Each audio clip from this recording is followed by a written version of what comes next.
कि भाई चाइना के द्वारा अरुणाचल प्रदेश मतलब जो अरुणाचल प्रदेश का क्षेत्र है क्या वो चाइना का है, क्योंकि हाल ही में चाइना के द्वारा अरुणाचल प्रदेश के 15 स्थानों का नाम चेंज किया गया। समझ रहे हैं।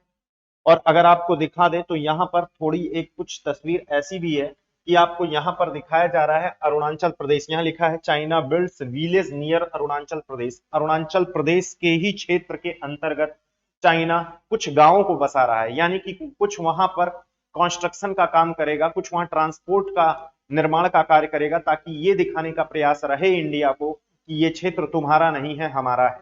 इसका क्या मतलब है? तो सबसे पहले आप चाइना की हिस्ट्री, और पहली बात तो तिब्बत की हिस्ट्री हमको समझनी होगी। तो एक बार तिब्बत की हिस्ट्री हम लोग समझ लें। तो ये आप जो देख रहे हैं चाइना मतलब इंडिया तिब्बत के साथ बॉर्डर बनाता है। अब तिब्बत किसके अधीन आता है? चाइना के अंतर्गत आता है। देखिए 1906 से लेकर 1912 तक चाइना का इस पर अधिकार रहा, यानी कि तिब्बत जो क्षेत्र है बिल्कुल इंडिया के जस्ट भुजाओं पर बैठा हुआ दे मतलब एक प्रकार से पहले देश हुआ करता था, अब तो ये चाइना का स्टेट बन गया है। तो 1906 से 1912 के अंतर्गत अगर देखें तो चाइना के ही अधीन तिब्बत था। यहाँ तिब्बत में चिन डायनेस्टी हुआ करती थी, चिन डायनेस्टी हुआ करती थी जो यहाँ पर शासन प्रशासन पूरा संभालती थी।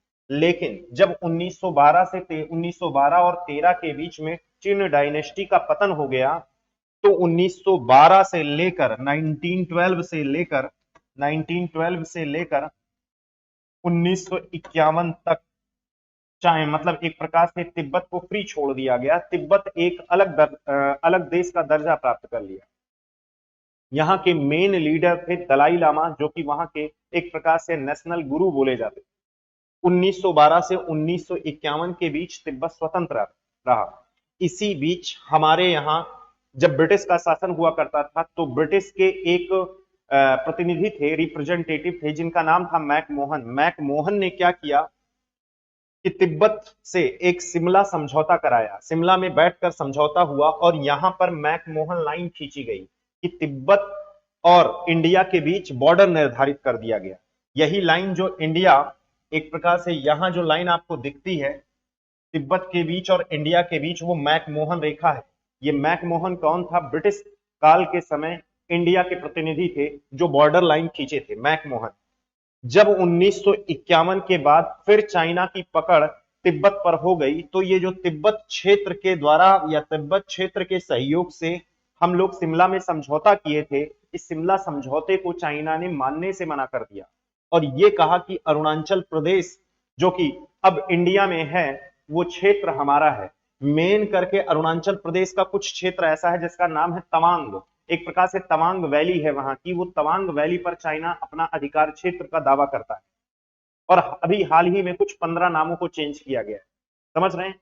तो ये मेन मैटर था जो कि इंडिया व तिब्बत के बीच मामला है, जिसके कारण बार बार चाइना कहता है मतलब जो तिब्बत से हमारा समझौता हुआ था उसको चाइना ने मानने से मना कर दिया है, जिसके कारण ये जो अरुणाचल प्रदेश का जो क्षेत्र था, ठीक है, तिब्बत के रहते समय हमने अपने इंडिया में समाहित किया, लेकिन चाइना इसको मानता नहीं। चाइना अरुणाचल प्रदेश को अपना क्षेत्र दावा करता है।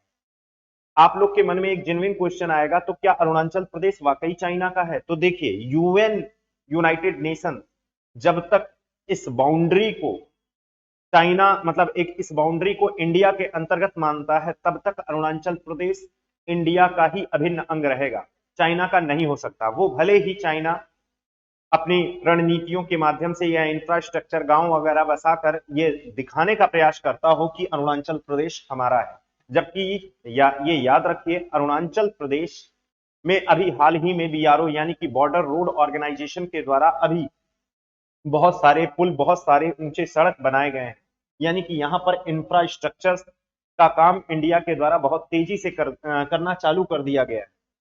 समझ गए। ऐसे ही लद्दाख रीजन में अभी अभी हम पढ़ाएंगे ही सबसे हाईएस्ट मोटरेबल रोड बनाई गई है, ठीक है। तो यानी कि बॉर्डर एरिया पर जैसे चाइना अपना इंफ्रास्ट्रक्चर का काम डेवलप करता है, वैसे इंडिया के द्वारा भी कई इंफ्रास्ट्रक्चर के काम यहां पर डेवलप किए जा रहे हैं, ताकि ये दिखाने का प्रयास रहे कि इंडिया का ही क्षेत्र अरुणाचल प्रदेश है, ये चाइना का नहीं है। समझ रहे हैं कि नहीं?